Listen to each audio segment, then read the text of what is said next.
Bonjour et bonsoir chez vous, c'est encore moi votre amie Rosine.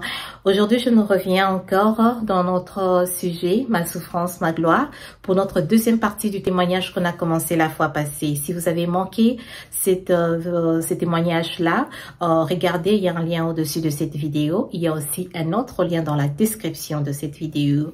Et merci.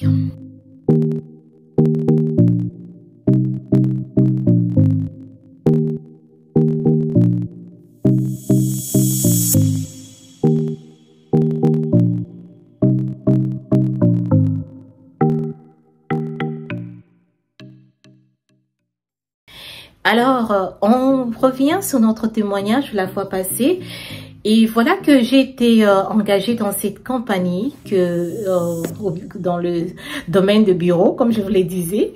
Alors, je suis entrée dans le bureau pour commencer à travailler. Juste pour souligner, et que c'est que je me disais pendant que je travaillais dans tous les autres endroits, dans le service de nettoyage, que un jour, quelqu'un va aussi nettoyer ma poubelle quand je serai au bureau. Ça s'est réalisé parce que quand je travaillais là au bureau, il y avait des gens qui venaient faire le nettoyage et c'est un travail que je respecte beaucoup et j'ai beaucoup de l'appréciation pour ceux qui les font parce que ça demande l'humilité pour le faire. Ça demande vraiment de l'humilité et je vous apprécie beaucoup. Alors, il y a les gens de nettoyage qui sont venus et ils ont nettoyé ma poubelle. Et quand la personne nettoyait ma poubelle, je regardais et je me disais, waouh, c'est ce que je voyais, c'est ce que je pensais. Et voilà que ça se réalise aujourd'hui. C'est un témoignage pour moi, pas peut-être pour quelqu'un d'autre, mais pour moi, c'est un témoignage. Dieu m'a emmené là où j'étais jusqu'à m'emmener ici. Quelqu'un d'autre était en train de nettoyer ma poubelle. Et je bénis les Seigneurs. Je dis, Seigneur, merci parce que tu as concrétisé ce que tu m'avais montré et tu avais confirmé cela. Et pour souligner aussi, pendant que j'étais dans le service de nettoyage avant, il y a dans un hôpital en ce moment-là, il y a une infirmière avec qui je causais souvent qui m'avait approché un jour dans le couloir me disant, Rosine, est-ce que tu vas à l'école? Je lui ai dit, oui, je vais à l'école, je prends le cours du soir comme je travaille le matin. Alors elle m'a dit, continue parce que je te vois travailler dans un bureau. Alors c'est juste une confirmation de ce que le Seigneur m'avait parlé déjà des années passées. Et juste pour souligner aussi, et que quand le Seigneur nous parle au travers des autres, c'est pour confirmer ce qu'il nous avait déjà dit. Parce que souvent et généralement, le Seigneur nous parle à nous-mêmes directement. Nous devons seulement être attentifs et il nous parle de plusieurs manières. Et je continue à travailler dans cette compagnie-là. J'étais d'abord comme contracteur, donc je travaillais sous contrat déterminé. Et il s'est fait qu'après un mois et demi, on a eu des ouvertures de contrats permanents avec la compagnie. Alors, j'ai eu l'audacité d'appliquer.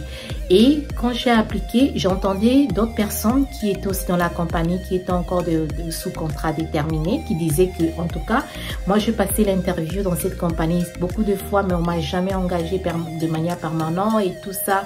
Et il y avait ces doutes-là qui ont commencé à naître en moi, mais je remettais ça entre les mains du Seigneur. Je me suis préparée pour l'interview. J'ai demandé de l'aide à ceux qui étaient comme mes leaders au travail pour m'aider à préparer pour l'interview et tout. Ils m'ont aidé et j'ai pris le temps aussi de prier, de remettre cela entre les mains du Seigneur. Et je suis allée, j'ai passé mon interview. C'était pas une interview facile, j'étais pas trop à l'aise, mais par la grâce de Dieu, à la fin, on m'a appelé, on m'a dit que j'étais engagée de manière permanente avec la compagnie. J'avais un contrat permanent.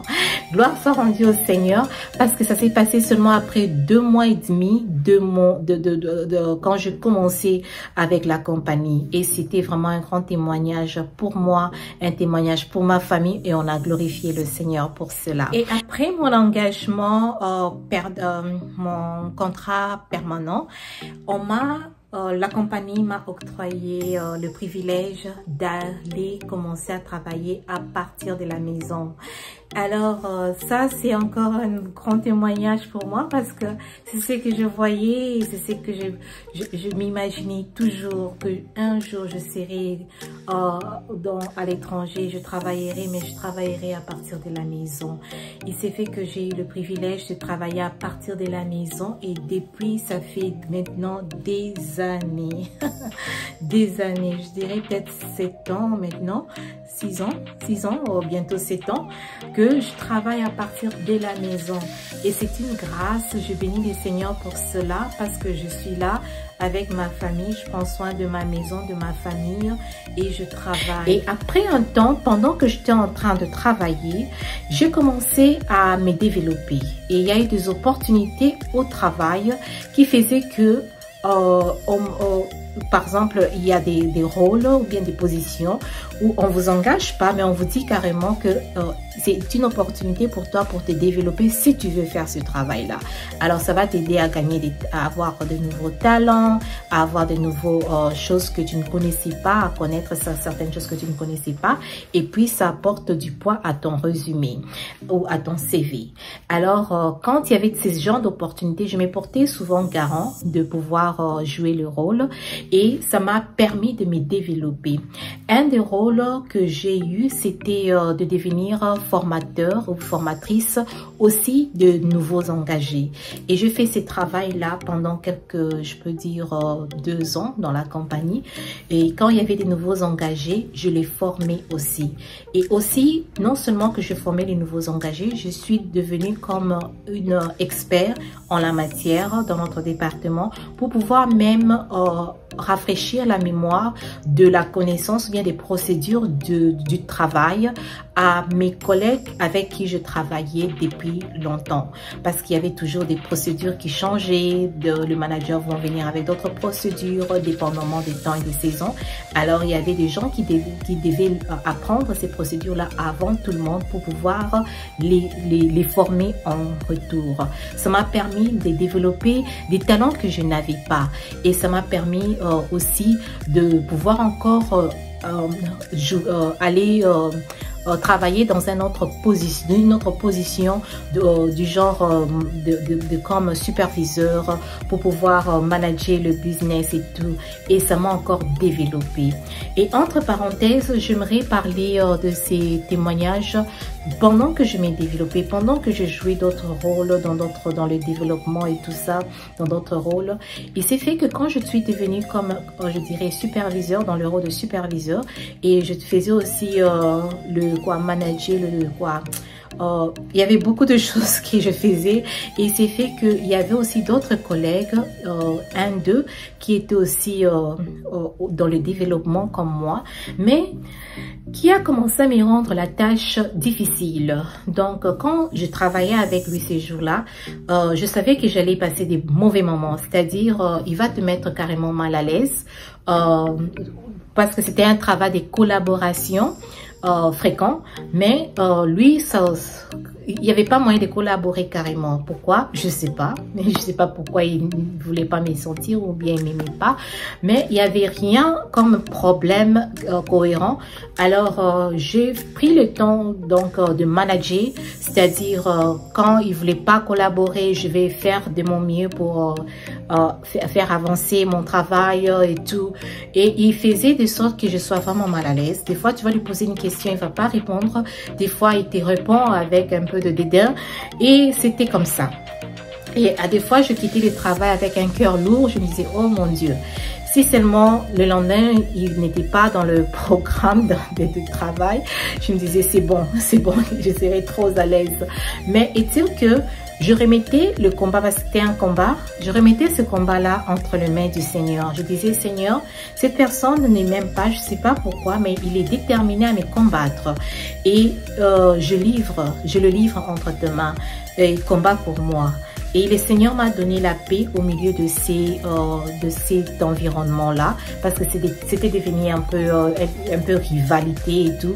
Et j'ai laissé passer le temps, je fais mon travail comme je le devais et je finis mon temps de développement, je suis rentrée à mon poste. Et ce qui s'est passé est que, parce que le collègue qui m'est combatté pendant qu'on était en train juste de nous développer dans ces rôles-là de superviseur et tout, il voulait aussi être engagé comme superviseur. Il y a eu des ouvertures et tout ça. Il a eu à appliquer, mais on l'avait jamais engagé et tout. Et par après, il a eu à avoir une autre position aussi bien dans la compagnie. Et souvent, quand on engage ou on donne la promotion à quelqu'un, on va envoyer le courrier à l'électronique ou bien les emails pour dire félicitations, telle personne a été promue à tel poste. Waouh, c'est bien, mais j'étais aussi étonnée, j'ai dit waouh, comment il a eu ça. Et j'ai dit Seigneur, gloire te soit rendue parce que moi aussi mon tour va venir. Et je laissais passer ça. Et c'est après un temps, puisque j'étais dans le même rôle, bien que je changeais les rôles de temps en temps, mais j'étais dans le même rôle officiellement un peu pendant, je dirais, 5 ans. Et je voulais vraiment que je sois aussi promue dans un autre poste et vraiment évoluer et avancer aussi dans d'autres domaines, tout ça permanentement, quoi. Pas juste pour un temps et puis tu rentres à ton poste et puis tu vas encore ailleurs et puis tu rentres à ton poste. Donc j'étais un peu fatiguée de mon poste. Alors, je voyais d'autres collègues être promus. Et quand vous voyez d'autres collègues être promus, ça peut créer comme, Seigneur, moi aussi j'attends ma promotion, à quand ma promotion et tout. Et ce que j'avais appris était de me réjouir d'abord avec eux. Malgré que moi aussi je voulais ma promotion, mais je devais d'abord me réjouir avec eux. Et je vais le féliciter, je vais le complimenter et tout. Et si j'ai l'opportunité, je leur demande comment tu as fait, qu'est-ce que tu as fait, les astuces pour l'interview prochain et tout, juste pour se réjouir avec les autres. Et c'est comme ça que le Seigneur vous bénira aussi à votre tour. Alors, il s'est passé un temps, j'étais tellement fatiguée et je me suis dit, Seigneur, je compte même, je pensais d'ailleurs quitter la compagnie et appliquer ailleurs. Et je priais, je dis Seigneur, je ne vais pas prendre ma décision selon moi parce que je suis fatiguée, mais je veux que tu me conduises. Je veux que tu me montres parce que je n'aimerais pas faire une erreur et puis je vais regretter à pourquoi j'avais fait ça. Alors, je pris le temps de prier et il s'est passé quelques semaines, je peux dire. Et un jour, j'étais dans ma cuisine. Pendant que je préparais dans ma cuisine, que le Seigneur est venu me visiter. Et il m'a parlé clairement. Il m'a dit, Rosine, qu'est-ce que tu veux? Tu veux quitter la compagnie ou tu veux rester? Et je me suis dit, Seigneur, c'est la question que je t'avais posée. Mais là, c'est à moi de répondre. J'ai compris que le Seigneur voulait ce que moi je voulais. C'est-à-dire, il était prêt à faire ce que moi je voulais. Parce qu'il s'intéresse à ce que nous aimons, il s'intéresse à ce que nous voulons dans notre vie, il s'intéresse à tout ce qui nous concerne.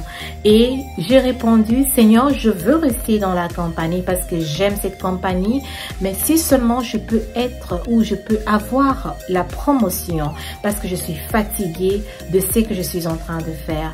Et c'était si simple que ça, je devais tout simplement clairement parler de ma demande, juste le clarifier. Et je dis ça clairement et je sentis une paix profonde dans mon cœur et je savais que le Seigneur avait répondu. Et il s'est passé quelques mois seulement après cette expérience-là avec le Seigneur, quand au travail, on a eu d'autres opportunités encore de développement et je me suis lancée dans ces développements-là dans un autre département et j'ai commencé à travailler dans le département et puis après à peu près quelques semaines, on a eu une ouverture, je peux dire quelques mois, on a eu une ouverture de position dans ces domaines-là que j'étais en train de me développer et j'ai appliqué et j'ai passé l'interview. À ma surprise, malgré qu'il y avait d'autres personnes qui étaient déjà en train de qui étaient déjà, comment dirais-je, qui avaient déjà des contrats à durée déterminée dans la même position, qui étaient susceptibles d'être engagés au fait, mais quand j'ai appliqué, j'ai fait l'interview, je me disais, Seigneur, à toi la gloire. Si on me prend, gloire à toi. Si on me prend pas, gloire à toi. Et à ma grande surprise, on m'a pris. On m'a donné la promotion à cette autre position. Et je bénis le Seigneur. Je lui suis très reconnaissante parce qu'il est fidèle. Alors, des fois, juste pour souligner cette petite leçon de cette expérience, c'est que des fois, au lieu de parler à Dieu clairement de ce que l'on veut, on murmure, c'est-à-dire on se plaint, je n'aime pas ça, je suis fatiguée de ça et tout, mais on prend pas le temps de vraiment en parler avec le Seigneur et lui dire clairement, voici ce que je veux et je prie que ta volonté soit faite en tout. Et ça, c'est quelque chose que nous devons faire au quotidien. Parler avec notre Père ouvertement, lui dire ce que nous voulons et il est Dieu. Il accomplit toujours selon ses desseins. Et le Seigneur dit, fais de l'Éternel tes délices, il te donnera ce que ton cœur désire. Dans le domaine professionnel, je suis que le Seigneur voulait me donner ce que moi je désirais, ce que moi je me sentirais à l'aise de faire. Et c'est pourquoi il est revenu vers moi pour me demander qu'est-ce que toi tu veux. Alors aussi, l'humilité précède la gloire. C'est vrai que j'ai été combattue beaucoup dans ces domaines de travail par rapport à mon collègue. Et ça, c'est juste un exemple, mais il y a eu d'autres combats. Mais est-il que Dieu m'a fait grâce de garder l'humilité pour que sa gloire puisse éclater. Et quand on lui fait les choses, il les fait tellement bien. La petite histoire du collègue qui me combattait quand on s'est développé dans l'autre rôle et que le Seigneur m'a donné la poste qu'il avait eu, ce qu'on avait annoncé dans la compagnie à tout le monde que voilà, la personne a été promue à telle position. Et j'ai eu à apprendre par après que cette personne-là avait été virée de l'entreprise. Je ne sais pas pour quelle raison, mais il a été viré de l'entreprise. Et c'est après, je ne sachant pas que le Seigneur un jour va m'ouvrir cette porte-là pour aussi appliquer, j'ai eu la même position qu'il avait eue. Et je bénis le Seigneur parce que il est juste, il est bon. C'est pas que je voulais avoir sa position, mais la manière dont Dieu a fait les choses et que j'ai eu la position qu'il avait et lui, il a été viré. Pas que je suis contente de ce qui lui est arrivé, mais je dis seulement gloire à Dieu parce qu'il est fidèle, parce qu'il est juste et il sait comment faire les choses. Quand vous laissez Dieu vous venger, il sait comment faire les choses. Et je bénis le Seigneur parce que avec cette nouvelle position, il m'a donné encore beaucoup d'élan à pouvoir encore donner le meilleur de moi-même à mon travail et qui est apprécié par mes superviseurs, mes managers. Et c'est quelque chose qui est capital quand vous travaillez pour une compagnie. Et on va conclure la prochaine fois. Pour votre information, la prochaine fois, nous allons avoir notre première invitée sur ce plateau. L'invité va aussi nous partager son témoignage par rapport à notre thème Ma souffrance, ma gloire et vous serez abondamment bénis. Merci encore de nous rester fidèles et ne manquez pas à la prochaine.